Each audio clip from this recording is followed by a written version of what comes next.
कुठल्या देशाचा झेंडा आतंकवाद्यांना जर का गुंडाळला जात असेल,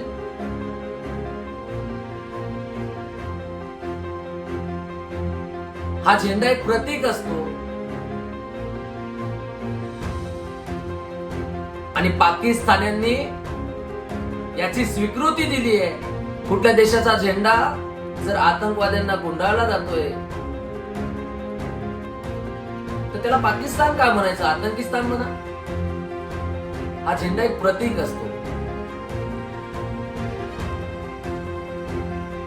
आणि आतंकवाद्यांना पाकिस्तानची स्वीकृती आहे.